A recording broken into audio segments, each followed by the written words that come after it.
The subconscious mind, इसको आप ज़रूर पढ़ें। और दूसरा है the secret by Rhonda Byrne. ये दो किताबें, the power of the subconscious mind by Joseph Murphy आप लिख लें, और दूसरा है द सीक्रेट।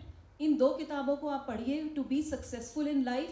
और बाकी देश के लिए तो बहुत सारी किताबें, जैसे मैंने कहा the brave hearts of the Indian army, इस तरह से कई सारी किताबें हैं।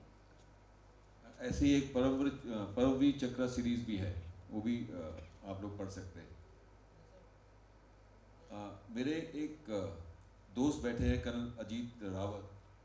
वो मुझसे बोल रहे हैं कि भाई मैं भी बता दूं कि जो सवाल तो आपने मुझसे पूछा था, शायद जो आपने सवाल पूछा था, तो मैं जल्दी जवाब दे देता हूँ कि ये जैसे विंग कमांडर साहब ने बोला कि हम लोग की सिखलाई है वो dash down drop crawl observe return fire, ये तरीका है, और साथ में ही यहाँ पे यंग ऑफिसर भी बैठे हैं, कह रहे हैं ओल्ड फोगी इसने तो कुछ देखा नहीं, ऐसी बस बकवास कर रहे। तो मैं बताना चाहता हूँ कि अंडर फायर में काफ़ी आया हूँ। तो हम लोग की ये सबकॉन्शियस वो है, मतलब ये ट्रेनिंग है कि खट से आप ज़मीन पकड़ो, वहाँ से हटो, ऑब्जर्व करो, देखो, फायर करो। सो वो जहन में ही होता है। लेकिन मैं कुछ और अच्छी चीज़ें बताना चाहता हूँ। जैसे मेजर जॉली ने बात की ऑपरेशंस के बारे में, उन्होंने कुपवाड़ा में बात की, वहीं पे एक जगह है लोलाब, बहुत ज़्यादा इंटेंस सिटी ऑपरेशन वहाँ पे अभी भी होते हैं। वहाँ पे वो कहते हैं वहीं जो लोलाब में आता है टेररिस्ट वहीं रहता है, कहीं नहीं जाता। तो मैं वहाँ पे पोस्टेड था। तो जब भी हम ऑपरेशन के लिए गए, हम सोचते थे हम 30 मार का हैं, उनको मार लेंगे। फायर हमेशा हमारे ऊपर पहले आता था, हमेशा। हम सोचते थे इंटेलिजेंस हमारे पास है, उनके पास ज़्यादा इंटेलिजेंस पहुँच जाती थी।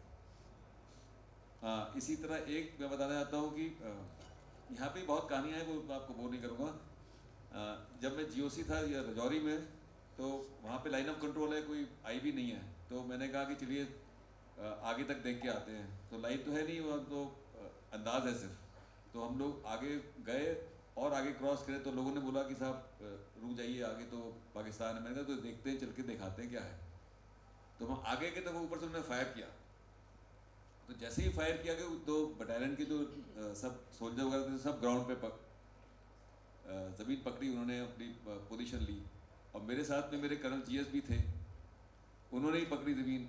लेकिन मैंने कहा नहीं, मुझे अच्छा नहीं लगेगा कि जीओसी ज़मीन पकड़ रहा है, तो मैं जानबूझ के खड़ा होकर वापस आया।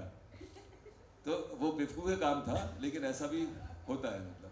तो इसके साथ ही I end this session. I hope you not taken too long. No, no, sir. We try to cover it. It's already been done now. 5 to 7 minutes extra, and that blame it on the retired Indian Army officer. Thank you. Jai Hind. Thank you. Very interesting session we've had.